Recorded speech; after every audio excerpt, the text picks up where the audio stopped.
JoJo, please come in here. Do you know Danielle? This is Bethany. How are you? Good morning. Hi, good morning. Hey, good morning. So JoJo, where do you want to start? First of all, it's so good to see you and hear you. I mean, your album, when's your album coming out? October 14th. Yes. All right. Finally it's coming out. It's been 10 years. 10 years. So my album, Mad Love, October 14th, 2016. So why has it been 10 years since JoJo has had an album? Oh my God, Elvis. Can you ask her if you talked to her? Yeah. Okay. So JoJo says that. What happened? How come we haven't heard from you in 10 I years? had to sue my previous record label. Right. I was in a lawsuit for 6 or 7 years. So I filed the first one at 18. Basically, I felt that I had turned in several incarnations of an album, and they didn't have any means to put it out.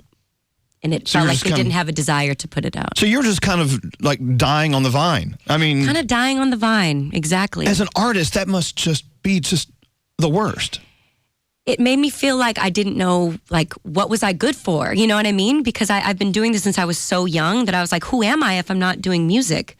So it was definitely a strange time in my life. And, you know, I had to do a lot of soul searching and digging and spent a lot of money with those lawyers. And, you know, but this is what I want to do for the rest of my life. So there was nothing that would stop me or keep me from, you know, being able to live the dream that I started when I was a little girl, honestly. Let's talk about that. Let's talk about what it's like. Like, what are the good things that come out of 10 years of lawsuits, 10 years of not being able to do what your heart tells you have to do? There's got to be some good. Honestly, I think there are good things in it. So what are the great things? It's humbled me in a way that nothing else could possibly have humbled me. You know what I mean? When you're 13 and you have a #1 single and you have, you know, 2 successful albums and, you know, you're touring and you have all this access and all these people saying yes, of course that's going to go to your head. And I think I was still a pretty nice kid, but if I had continued that level of success, I can't say that I wouldn't be a raging jerk. Like, I have no idea. Right. But I think that it gave me perspective on what's important and an appreciation for people more than anything, and like just a respect for what it means to be able to do this. Like, I found what I want to do, and therefore I don't work a day in my life. You know what I mean? Like, I don't think I would have that perspective were it not for having that kind of taken from me for a while. So, are you holding on to any kind of rage? I mean, when you think about what happened to you over those years? Honestly, in my album liner notes, I thank my previous label. You know what I mean? The tools that I've been equipped with as a human being now because of this that I've had to overcome, it had me kind of face myself, and I think I grew a lot in that process. So rage, no, but like, do I wish I didn't have to go through certain things? Of course, but I just can't live my life that way. Wow. I love the fact that you and Kesha like tweeted at each other because she knows what you're going through, and you know you just said to her like you hope that someday she's going to be able to feel what you feel now. And I think it's so great that she's on tour right now because that's one of the first things that I wanted to do. Yeah. You know, even when I wasn't able to release music officially through a label, I released music via mixtapes and the internet, and I was able to tour off that. And it's just to be able to connect with your fans and know that you're still loved and, you know, you're not alone. That's what she needs right now, and that's what got me through. Yeah. So this album means so many different things to you.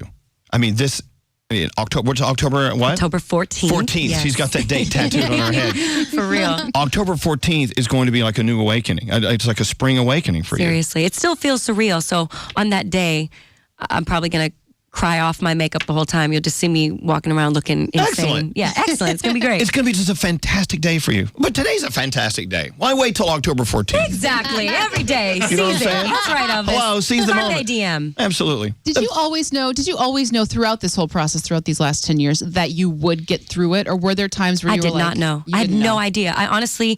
I had so many people, so many different lawyers tell me that I would never be able to get out of this contract, that I should find a different career, follow something else, go to college. They're like, you're a smart girl, go to college, pursue something else. I'm like, it's not as simple to me as you're making it sound. So no, I honestly didn't. I thought my life was over. It really felt like that. Wow. So some very low lows. Very low lows, yeah. So the business, you know, the music business, we've seen many artists come and go, and a lot of them were just eaten alive and spit out you know, and there's the long road is littered with the cadavers of artists who tried to survive this business. I mean, it's not all happy. And the music companies ask awful weird things of you sometimes, and management and that kind of thing. I mean, you've seen it all. So this album probably is going to tell a nice story or two. It does. I mean, it's not. I don't want to dwell on the past or be like, ooh, like I'm a victim. So like blah blah. You know, it's nothing like that. It very much is empowered because I oftentimes write the songs that I need to hear with messages that I need to, you know, tell myself. That's kind of where F Apologies came from. Just being like, I'm unapologetically who I am, and I'm not going to make excuses for it to make you feel good. You know, if you're just turning us on JoJo, this is JoJo, and the stories is remarkable. There's more to the story. What did I read that was written about you the other day about your weight, body image? There was something, it's in my head. What was it? We were talking about it. Yeah, it was that her old label wanted her to lose weight. Really? Yeah, and we were talking about this because, I'm not going to say which artist, but there was another artist that had come up here and had said to us off the air, I wish they would just let me sing.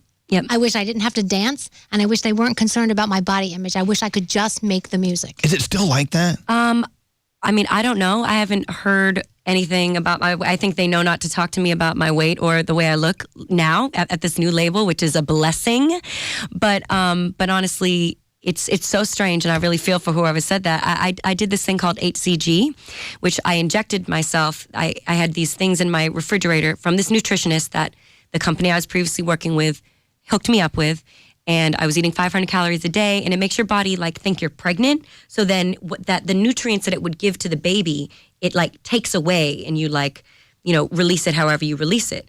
So you lose about 1 pound a day. They wanted me to lose weight fast to shoot a video that they still deemed I was too quote unquote fat to put out. Lord. And they're having you inject yourself with this hormone. I was 18. So that you can sing a song at the end of the day. Like that's what it's about, which is so insane. But you know what makes me the most angry is with myself, that I subscribed to that I said yes. Even, you know, I was 18 and they were like, well, we're not going to put your album out if you don't look right. And I was like, well, you're telling me you're not going to put my album out. What am I supposed to do? You know, I wasn't strong enough and in that moment as I am now to be like, this is wrong. I'm going to go to social media and blow your ass up. JoJo has spoken. JoJo's the kind of chick you want on your team, by the way. Yeah, I don't want to. Yeah, Red Rover, let JoJo come over. She'll have your back. Hey, but look at all the incredible things that you have learned. Some things you probably you're not even giving credit to. I mean, these are these awful, crappy things that happen to us in life, and it's so easy just to kind of get bogged down in it and not look at the lessons and not look at the great thing. Now you're with this new label that's taking good care of you. And then, I mean, did they look at you and go, God, JoJo, come with us? Yeah, it kind of did feel like that. You know what I mean? Let's go play. It felt like a fresh start, and then for a while, I was like, well, hold on, let me shed this baggage. Let me like let go of some of these things that I've held on to, and just really dive into this and believe that it's never going to be as bad as it was. You know what I mean? Yeah. It's kind of like when you're in a bad relationship. Like it's never going to be as bad because you will not allow it to be bad. I'm too lawyered up to have that. You don't need more of that crap. Now you know all the right people. Did you feel like you lost touch with a lot of fans while you were sort of away? Honestly, what kept me going was my ability to still connect with them on social media. Right. Like that's what let me know I wasn't alone and made me feel like, you know, it wasn't even in the dark times. Like there was that light. They were the light. So. Wow. Gosh, you know, maybe not now, but at some point in your life, you're going to go, the best thing that ever happened to me.